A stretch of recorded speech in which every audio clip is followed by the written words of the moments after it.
Un sueño. Hace unas noches me acosté, disponiéndome para el descanso nocturno. Es una costumbre mía de años leer algún pasaje de las Escrituras antes de cerrar los ojos con el sopor de la noche. Así lo hice en la presente ocasión. Di, por casualidad, con el fragmento en el que la inspiración grabó la agonía del Dios de la naturaleza. Estos pensamientos y las escenas que siguen a su entrega al espíritu me acosaron mientras dormía. Hay, sin duda, algo misterioso e incomprensible en la manera en que a veces se disponen los desbocados caprichos de la imaginación, pero la solución de esto más corresponde al fisiólogo que al atolondrado soñador. Parecía que yo fuera un fariseo que volvía del escenario de la muerte. Había ayudado a clavar afiladísimos clavos en las palmas de aquel que colgaba en la cruz, el espectáculo de más amarga congoja que haya sentido jamás un mortal. Oía el gemido que atravesaba su alma cada vez que chirriaba en los huesos del áspero hierro que yo remachaba. Me aparté unos pasos del lugar de la ejecución y me volví para mirar a mi más irreconciliable enemigo. El nazareno aún no estaba muerto. La vida resistía en el manto de su carne, como si temiera recorrer a solas el valle de la muerte. Creí ver la fría humedad que se posa en la frente de los moribundos, detenida en grandes gotas en la suya. Vi el temblor de cada músculo, el ojo que empezaba a perder su lustre en la mirada vacía del cadáver. Oí el ronco gorgoteo de su garganta. Un momento más, y la cadena de la existencia se rompió, y un eslabón cayó a la eternidad. Di media vuelta y anduve despreocupadamente hasta llegar al centro de Jerusalén. A corta distancia se erguían las altivas torres del templo. Su tejado dorado reflejaba unos rayos tan brillantes como la fuente de la que emanaban. Me invadió una sensación de orgullo consciente al mirar los extensos campos y las altivas montañas que rodeaban aquel orgullo del mundo oriental. A mi derecha se alzaba el Monte de los Olivos, cubierto de matorrales y viñedos. Más allá, demarcando los confines de la vista de los mortales, surgían montañas apiladas unas sobre otras. A la izquierda estaban las espléndidas llanuras de Judea, y pensé que era un luminoso cuadro de la existencia humana al ver el riachuelo Cedrón atravesando raudo los prados del camino hacia el lejano lago. Oí el alegre canto de la hermosa doncella que espiagaba en el sembrado lejano y, mezclando con los ecos de la montaña, el agudo silbido de la flauta del pastor que llamaba al redil al cordero perdido. Sobre la naturaleza animada se había derramado una belleza perfecta.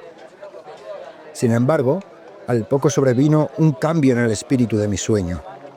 Sentí un frío súbito. Me volví instintivamente hacia el sol y vi una mano que dibujaba con lentitud un manto de inmundicia sobre él. Busqué las estrellas, pero todas habían dejado de titilar, pues la misma mano las había envuelto en el emblema del duelo.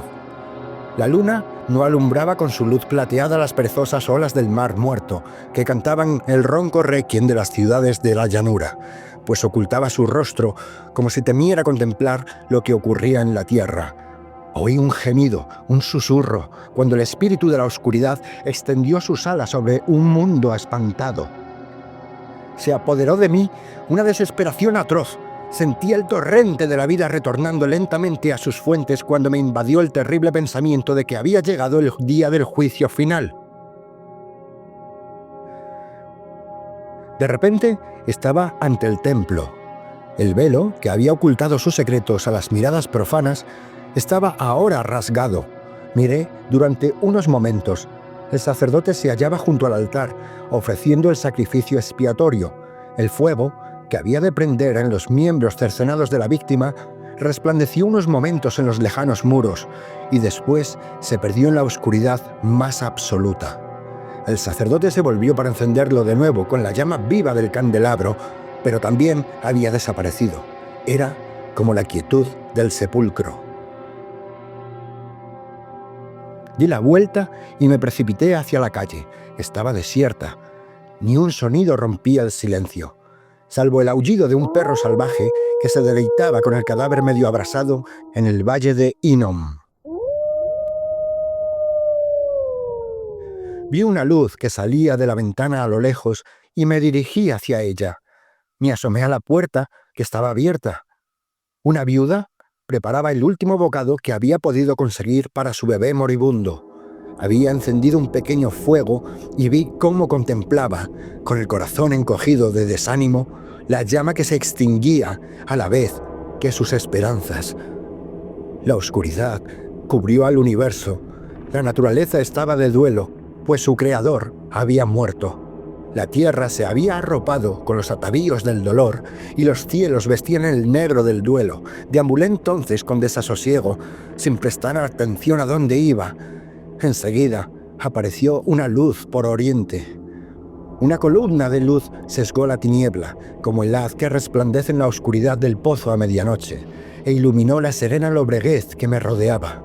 Había una abertura en la vasta bóveda del extenso firmamento. Me volví hacia ella con mirada perpleja. En la inmensidad del espacio, a una distancia que solo podría medirse con una línea paralela a la eternidad, y, sin embargo, extremadamente definida y clara, apareció la misma persona a la que yo había revestido de la burlona púrpura de la realeza. Iba ataviado con el manto de Rey de Reyes. Estaba sentado en su trono, pero no era de color blanco. Los cielos estaban de luto, porque mientras los ángeles se arrodillaban uno tras otro ante él, vi que la corona de inmortal amaranto que solía ceñirle la frente había sido reemplazada por otra de ciprés. Me volví para ver a dónde me había llevado mi deambular. Había llegado al sepulcro del monarca de Israel. Me eché a temblar al ver que empezaban a moverse los terrones que cubrían los huesos enmohecidos de algún tirano. Miré hacia donde yacía el último monarca, con todo el esplendor y la magnificencia de la muerte, y aquel monumento esculpido empezó a temblar. Al poco se volcó y salió el inquilino de la tumba. Era una cosa abominable, de otro mundo, que ni siquiera Dante, en los más delirantes vuelos de su imaginación, hubiera podido conjurar. No era capaz de moverme, pues el terror había amarrado mi voluntad. Vi cómo el gusano de la tumba se retorcía entre los mechones enredados que cubrían la parte de aquel cráneo putrefacto. Los huesos crujían al moverse en las articulaciones, pues la carne había desaparecido. Oí su horrenda música que acompañaba aquella parodia de la miserable mortalidad. Él se acercó a mí y al pasar a mi lado me echó en plena cara el aliento de la fría humedad de aquella estrecha y solitaria casa. Se cerró la cima de los cielos y con un convulso estremecimiento me desperté.